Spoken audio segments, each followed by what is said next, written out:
tell me what your first and last name is? Barry Pitzer, Okay, and what is your date of birth? September 28th, 2004. Okay, would you like a drape? Yeah. I'm gonna get you a drink, okay? Well, that's for privacy. So the next thing on the list is we're gonna check for level of consciousness, right? I know I just asked you your name and what have you, but just bear with me, okay? Can you tell me what your name is again? Barry Pitzer, Okay, and can you tell me where you are? in the lab on the second floor. in the health Okay, building. and Third floor. He's not Floor. orientated. and can you tell me around what time it is or time of the day? It's the afternoon. Okay, yeah, so it doesn't have to be like right down to the second. Sometimes a student, sometimes a patient might say, I just had dinner, that's okay, I just had breakfast, so alert and orient. So as you are, remember, you need to give us feedback, right? Alert and oriented times 3. Okay, if it was just person and place, how would you say that? Times 2. Times 2, and make sure you document, don't let the other healthcare members guess what the 2 were in case something does change, okay? So then according to this, I'm just following this again. Now we're gonna go into cardiac. So I'm gonna ask you 2 questions regarding your heart. Do you see a cardiologist? No. And do you have high blood pressure? Yeah. Okay, so the next thing I'm going to do is check for what? Jugular. And what is the head of my bed going to be? 30. Okay, sir, I'm gonna go ahead and so 30 degrees is a little bit lower, not that we're we're measuring it. Okay, sir, go ahead and lay down for me. Okay, do you want me to pull this out for you? Yeah. Okay, and I need my pen light. Thank you. Oh, okay, if you can turn. Go ahead and turn that way. No, just your head. Just my head, Just your sorry. head. That's okay. And the other side, okay. So what am I checking for here? JVD. Which is what? Jugular veins. Okay, because that can show that there's some type of a backup, okay, that there is a problem. So the next thing then you're gonna go into is you're going to check for heaves. And technically they should not, in the real world, they wouldn't be wearing a shirt. You're going to say no heaves or pulsation noted. Then you're gonna go into your pulses, okay, and so I like to do the pulses from head to toe. So what is the first pulse that you're checking? Now normally we check them bilaterally. Do you want to check your carotid pulse bilaterally? If you do, your patient may faint on you, okay? So just one, so you need to tell the person that is grading you, I am checking the carotid, checking the carotid. Then what are you checking? Thank you. Now, am I checking this bilaterally? Yes, you always, can I have your hand? And make sure the radial is by the side of the what? The thumb or the pinky? Thumb. Okay. Radial, bilateral radial pulse present. I don't know how they're having you do the femoral pulse. We don't want to get too up close and personal, but you need to know that what I told my students was, as long as they let me know where they are, deep into the groin. Okay, I'm not expecting you guys to touch anything. You need to check that bilaterally. I'm sorry guys, I don't mean to, this thing is in the way. I'll ignore you here. So you're going to check that bilaterally. So then we're gonna move down to, what are the pulses of your feet called? Popliteal. Well, they're called pedal pulses. Now, what do I need to make sure though, you don't have to do this, but what happens here before I can even check it? What do I need to make sure I tell him to do? Take his shoes off. Take his shoes and his socks. Can you feel anything over shoes, socks, boots, or even socks? So I had my students actually take off their shoes and their socks. So what is the first pulse of the pedal pulse? Which is around top of the foot. You may have to sit by the toe side. And what's the second one called? Posterior, meaning behind, is right around the ankle. You can wrap and you can check, okay? So all the pulses, you can say we're 2+, which is normal. Then we're going to check for edema, correct? So again, you can sit up if you like. That's it, yeah. So where am I checking for edema on the upper extremity? Wherever she showed, where did you show? Okay, so edema, no edema noted. And then where are you gonna check for the other one? around the ankle. There you, or you can do the foot. I mean, okay. No edema noted. So now we're going to have, I need my stethoscope. Here. So now we're going to check for what we call a bruit. What is a bruit? A swishing sound. What is a bruit? It's like a swishing, blowing. It is a blood turbulence, okay? So yeah, it is a swishing, gushing sound, you're right. So where are we checking it? Where are we checking it? Carotid. The carotid. So a couple of things has to happen here. Well, first of all, what part are you using of the stethoscope to check it? The bell. The bell, okay? Sir, can you hold your breath for a second and breathe? Can you hold your breath for a second and breathe? No bruit noted. Please tell them to breathe, because I had a patient that was so good about following directions. When I said, go ahead and hold your breath, and then when I went on the other side, he was still holding his breath, okay? I mean, some patients are really good. They will not release that breath until you tell them to. So, and don't take too long, because your patient may be compromised to hold their breath. Okay, it is normal for a senior, by the way, to have a bruit, but it can also indicate some type of a cardiac problem as well. So after you've done that, what's left for the cardiac? What haven't we done this? Heart sounds. The heart sound. So do you do the ape to man? Yeah. Okay, so are you guys gonna be doing the heart sounds on each other? So let's say we are. Okay, so ape to man. So what does the ape to man stand for? What does the A stand for? Aortic. Aortic, and what intercostal space is that? Second. Second, and what side is that? The right or the left? Right. Right. Because think about the way your heart is positioned and where the aorta is, okay? And where the aortic valve is. You're checking for valves. So once again, you're going to feel out the second intercostal spaces here, and you're going to use, I don't care which one, I don't think they care which one they use first, the bell. Now, you check off, they want you to do it both ways. So some students will go ahead and do all of it using the bell, and then they will turn this, because you have to then listen. Right now, you can only listen it to the bell, but when you switch it to the flat side, and then they will redo it. Or I have some students that will use the bell, and then they will switch it, okay, and use, what is this part called? The diaphragm. But then they have to switch it back if they're gonna, okay, so that's the A. What's next? What's the second sound? The pulmonic, and what intercostal space? Second. Second, and what side? The left. Everything now is gonna be on the left side. So you're gonna fill out for the second intercostal space. You're going to use the bell. You're gonna turn your stethoscope so you can hear, and you're going to use the flat side. What's next? A, APE, where do you find that? Third intercostal string. And the same thing. What comes after that? Huh? Ape to man, APET, so tricuspid, okay? Where are you gonna find that? Fourth. The fourth intercostal space, very good. Same thing. And then what's the man, M-A-N, the M for? And where do you find that? The fifth. So there's two things you need to tell us. It is the fifth intercostal space, but you also need to tell us specifically where. Mid clavicle.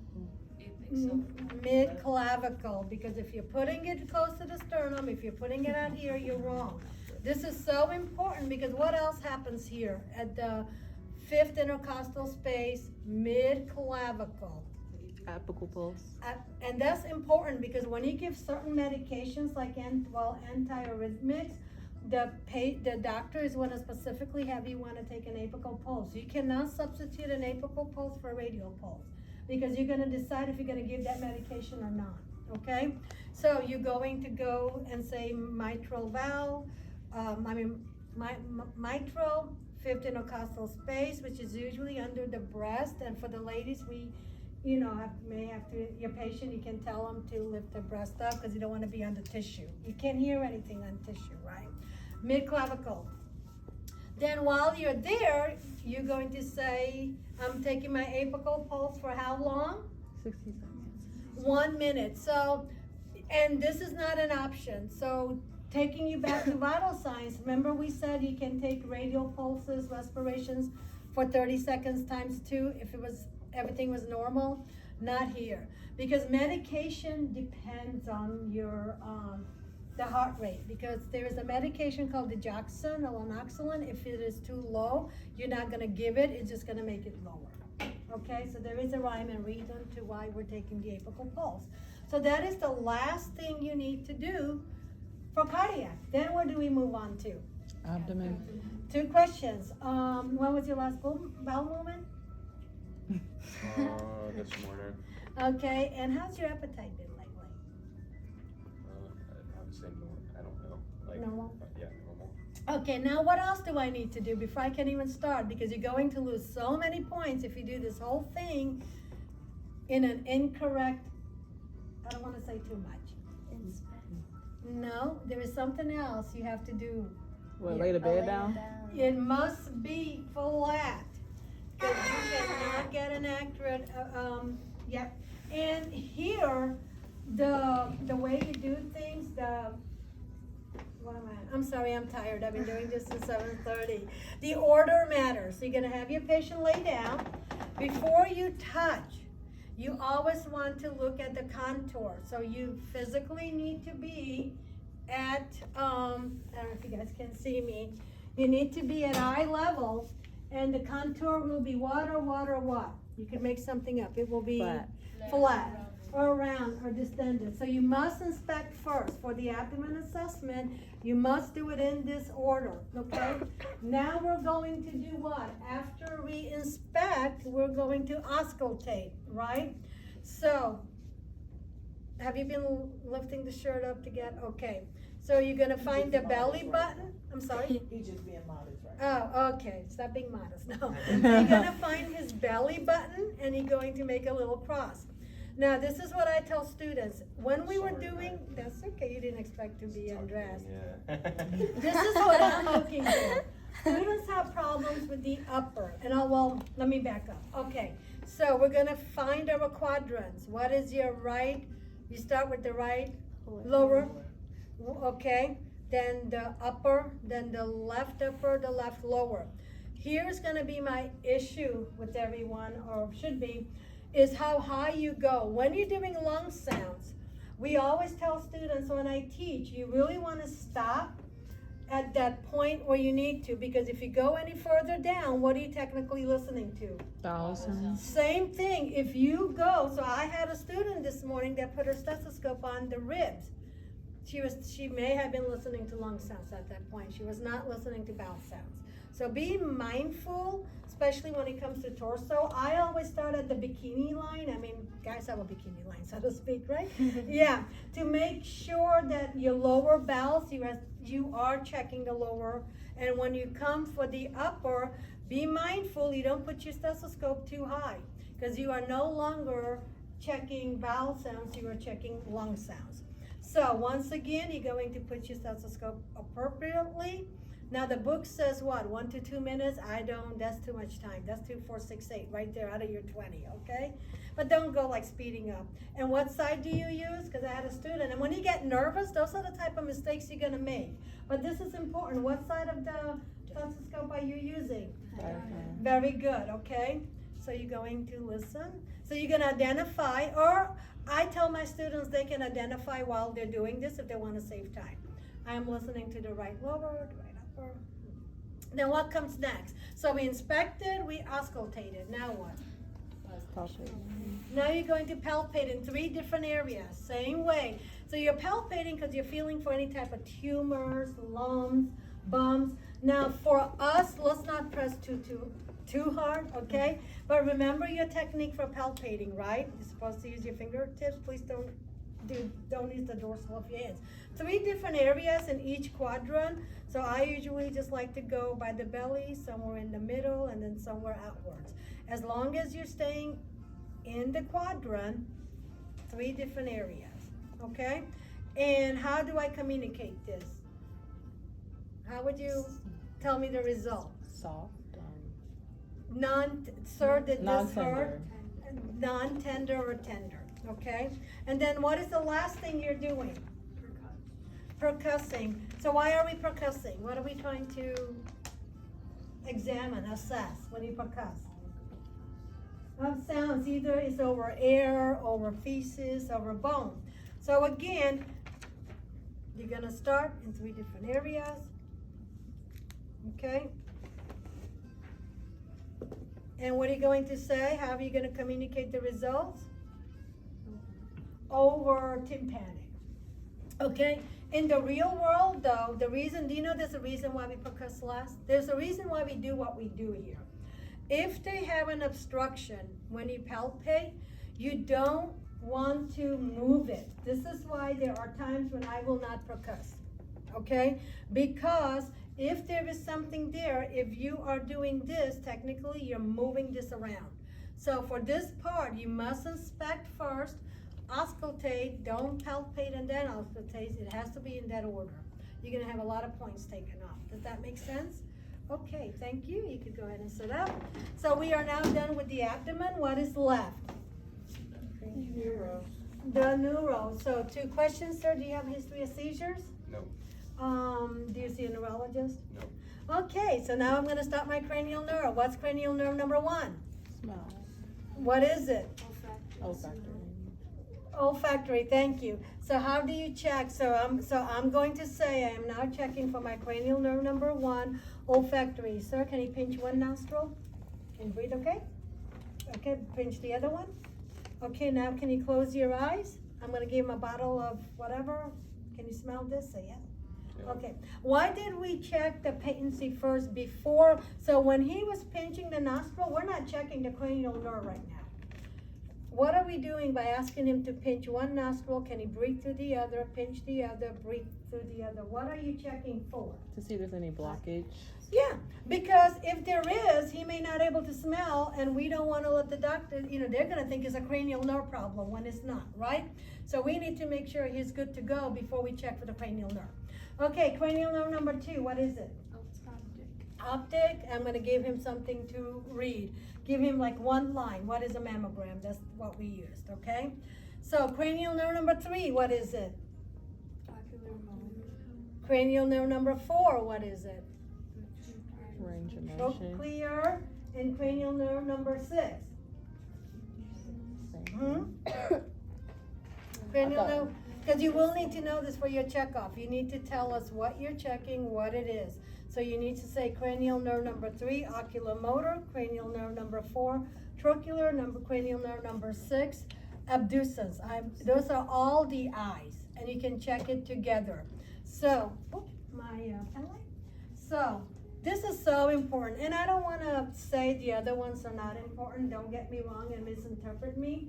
But this is part of your neuro check, and you're going to be doing this. I don't care what setting you're in, when somebody falls, if you're suspecting somebody on drugs, if someone has a spinal cord injury or surgery, if someone has traumatic brain issues, you will be doing this. If I'm going to be picky, there's a couple of assessments I'm super duper picky about. The abdomen is one of them, because think about that, okay? If you're working on a med-surg floor, you got to be able to make sure that you know how to do this assessment, okay? This is the second one, because part of your neuro checks, when anybody falls or something going on, you'll be doing this. So, it's not that dark in here, that's okay. So what am I doing first? By shining, before I even shine the light, we want to check the what first? Pupils eyes. His pupils are, can it look straight? Okay, I'm just gonna say 4 mm. Then what am I doing? Make sure they're equal, rounded. Equal, what's that stand for? P-E, pupils equal, round, reactive to light, okay? If you notice, I haven't done the A. So, I'm gonna go ahead and shine something bright in your eyes. Just look straight. P-E-R-R-L, you could say that. Do not say you're gonna be in a hurry, you're gonna be nervous, and you're gonna say perla. Well, how can he say perla if you haven't even checked for accommodation, right? because that's a whole different check. So don't just say perla and move on to the next one. Technically, you have not checked the A part of the perla. So what are you checking when you're checking accommodation? First of all, what are you checking? Mm-hmm. The movement of pupils happening similarly bilaterally. Okay, you got the movement right. So when you move an object closer, your pupil should constrict. That is important. Okay, so don't put it so close with the cross-eyed, okay? But what should happen is, sir, can you look straight and just follow this pen? So, yep, his pupil's constricted. The pupils should constrict if that cranial nerve number 6 was working, okay? I'm sorry, number 4 was working. So now we can say perla. So that's real quick, easy. You're gonna check the pupil size, PERRL, and looking straight with accommodation. Now I still need to check all those oculomotor and abducens. So I'll either use the star method or the H method. Don't move your head, keeping looking straight, just follow my pen. I like to use the star method. And again, don't go too fast, okay? I know you guys are gonna be like, oh, I got time, I need to, but don't go too slow. But just, whatever method you're using, make it appropriate. And really go out to that field of vision, okay? Or if you do the H method, I have to think about the H method because I'm so used to doing the star. No, you go up, down, this way, then up and down, the H method. But anyway, so you can say those cranial nerves are functioning normal. So we did 3, 4, and 6. So let's back up. What's number 5? Trigeminal. What are we checking here? Sensation? Oh. Yeah, to see if they have some type of TMJ. Can you, and they can do this with their mouth closed, can you go ahead and just link your face for me? Okay, and it should feel quick. What else are we checking? I'm gonna cheat because like I said, I've been early in the morning and I wanna make sure I get all of this. So what else are we checking? Because you have to check everything. The sharp and dull. You're not checking for sensations, so sharp and dull right here. I might as well grab this, I might as well grab this. Okay, so sharp and dull. Please don't go poking too hard, okay? Sir, can you look the other way and tell me if it's sharp or dull? Dull. Sharp. Okay, this way, and get at least 3 areas. Well, I'm not really poking him that hard, okay? This is sharp and dull. We're gonna throw this away. Wonderful. Now you're going to say, I already checked cranial nerve number 6. So what is cranial nerve number 7? Facial. So, can you smile? Frown? Puff your cheeks? Raise your eyebrows? Okay, now I'm gonna put my thumb, then don't press too hard, guys, and see if you can open it against resistance over his eyelids. Can you open? Okay, now I'm gonna get my cotton ball.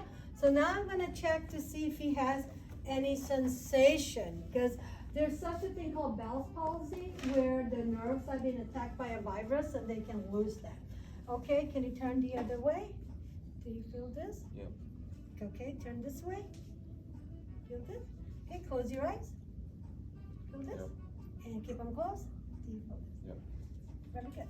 Okay, so cranial nerve number 7 is intact.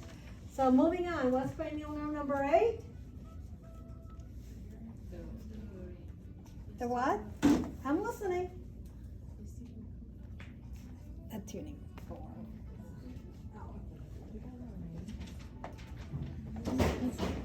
Okay, what is cranial nerve? Oh, okay, because on here, does it say? Oh. Yeah, so cranial nerve number 8, what is it? First you gotta tell me what it is. Acoustic, or if you want to get really fancy and you're having a good day of pronouncing, vesticocochlear, okay? So here it says the whisper test and the Weber test. So when you're doing the whisper test, you're going to go behind. As you're whispering, you're going to tell him to go up and down where his tragus is, which is that bone right here. Can you go ahead behind? Okay, yep, and tell me. I I love this class. Okay, can you do the same thing on the other side? Hang on. We love Professor Ford. There you go, okay? How cliche it is. Okay, now I'm going to do the Weber test, and remember, you gotta touch it here to keep it going, right? If you touch it here, it's no longer good. Now, the Weber test, you know, people, as long as it's on bone. Some professors, even doctors, will literally put it, like if there's a part in the middle, some will put it just right here, and then right here, and then right back here, or you can take it from the front. So however you were shown, that's the way you need to do it. So can you feel the vibration about here? And this is still going, wow. Oh, sorry. Okay, and here? Yep. Okay, so cranial nerve number 8 is intact. What is cranial nerve number 9? Swallowing. Now what is it? Glossopharyngeal. Okay, and what is cranial nerve number 10? The vagus nerve, okay? So for that, you're going to check the gag reflex, and here's the pen light. So we're not gonna ask anyone to show a finger or just back into the throat. We don't want anyone really throwing up, okay? But you're also going to check for the uvula. So while this mouth is up, you're gonna say, can you open your mouth and say, the uvula is midline. For the gag reflex, you could I just have them tell me, okay? I don't wanna make anyone throw up. But what you would do to check the gag reflex is you would get the tongue blade and push it just a little bit back of his throat, and you know how you feel, right? When you're about to gag, that's how your patients should feel, okay? But we're not doing that here, as long as you know what the gag reflex is. Okay, can you swallow? Okay, so you're done over there. So moving on along, cranial nerve number 11, what is it? Huh? What is the nerve? What is cranial nerve 11? Who remembers? Are you having them tell you what the nerve is? Or so you should know this. Accessory, okay, and then I always tell students to stand behind them, and with resistance, can you shrug your shoulders up? Okay, and with resistance, can you turn your face this way? And don't go diving in too deep, okay? Because I know some of you have makeup on or whatever. And do that again. Very good. So cranial nerve 11 is intact. What is the last one? Okay. So I don't know. This said check resistance. I'm not putting my finger on anybody and checking under resistance. All I have them do is, can you stick your tongue out, side to side, and I mean your tongue, side to side, and then up to the roof. I'm good. All cranial nerves were intact. So from there, you're going to check for strength. I always like to use the cross method. So when you're documenting, you know his right is your right. So you don't have to think about it. Oh, wait, that was my left, so his, no. What I do is I just cross my hands. And then, so I know this is my right. So when he squeezes up, but we have to do this bilaterally. So anytime you're comparing two limbs, extremities, you have to do them bilaterally, for the exception of the carotid, okay? Can you squeeze my fingers? Okay? Can you hold your hand up like this? Can you push? Can you pull? Okay? Can you push? Can you pull? Okay? Pretend like you're pushing down on the accelerator, okay? And pretend like you're pushing up through my nose. Okay? Strength, bilateral, equal. Okay? So, okay, that completes my exam. So do you have any questions? No. There you go. Okay, so once again,